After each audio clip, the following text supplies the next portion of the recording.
Of Time Warner has Wall Street betting on a flood of media deals that includes the battle between Disney and Comcast for 21st Century Fox. And here in Canada, Shaw reportedly wants to sell its stake in Chorus. For more, we're joined by Michael Hirsh, who helped launch well-known media brands like Nelvana and Cookie Jar, which was sold to DHX, and now runs Wow Unlimited, which makes kids content for the digital generation. Nice to see you as always, Michael. Great to see you as well. It is such a busy time in the media world. What's been your general observation of what's been going on?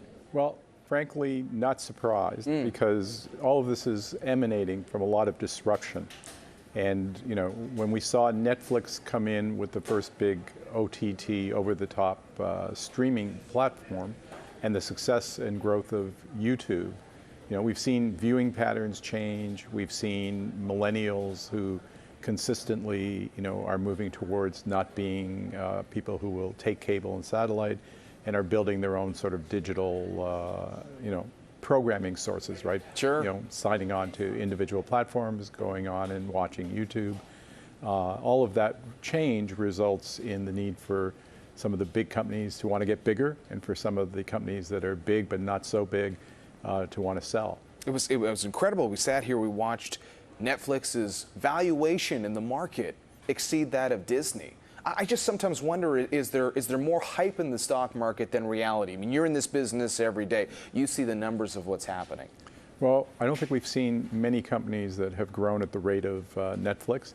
Netflix in 5 years has reached a point where they are producing more content than any movie studio, even studios that are 100 years old. Wow. So in 5 years, they really just became, you know, the #1 producer of programming. We're seeing Amazon, in their short period of being in streaming, become the #2, you know, studio generating content around the world. And all of that change really makes the people who are running the old-fashioned studios or the old studios question, you know, their MO. So last time you were here, Disney had just announced they were going after Fox's assets to have all this content because Disney is looking to start this rival service to that of Netflix. Comcast has since jumped into the fold. I imagine from your perspective, you're going to say what you said last time as well, which is that it's all a positive if you're in the content business. I think it's a positive in the content business because it makes libraries and companies that have great content and brands more valuable. And that's one of the things we do at WOW is we build great brands.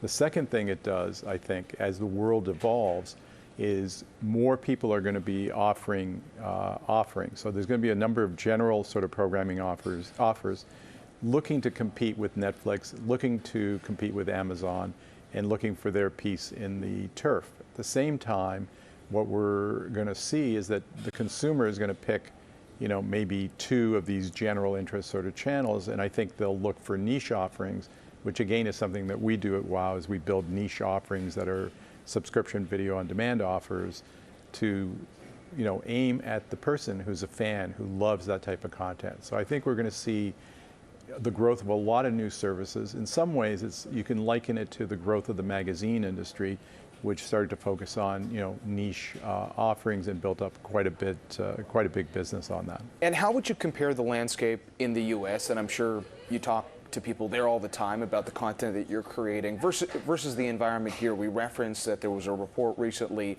that we could possibly see Shaw's stake in Chorus sold. Who knows what's going to happen on that front? Everybody's been focused on DHX Media, what's going on with their business. That's a story you know quite well. How does the M&A landscape compare here in Canada? Well, there are fewer big companies to play with. You've just named 2 of the companies that are in play. I think the parent company of BNN Bell Media, I think, is likely to stay where it is and continue to, you know, look to grow. But clearly, Chorus, Bell's nearest competitor, has sort of put up, you know, through the Shaw ownership, a white flag to say, you know, there's going to be a change here, right? So I think that all of this actually is not going to be bad for the Canadian landscape. It's actually going to, in the end, be good. I think we still have a great opportunity in this country because we have kept alive an independent production sector. We used to have quite a few independent channel owners, and perhaps there'll be an opportunity for more independent channel owners and an opportunity for more independent producers coming out of these changes. Yeah, I mean, on that front, and you were instrumental in helping to build the world of animation, children's programming in this country. In terms of the talent pool that we have here, like we always have these conversations around where are the Canadian talent pools, where are the Canadian opportunities. Where are we on that front when it comes to our ability to produce great content here? Maybe it gets sold internationally, maybe it's part of some Canadian business. So even though I've been here before and we've talked about it before, I think it's still a reasonable secret that Canada is, next to the United States, the next most important country in the world in animation, both in production, and we do a lot of productions that are owned by Canadians, but we also do a lot of productions that are service productions for studios in the US and around the world. And at the same time, we are the second largest exporter of our own cartoons around the world, next to the United States. So it's it's the unique part of the entertainment business where Canada has really thrived. I would say animation and music have been the two winners in this world. Just a final question on the Canadian dollar.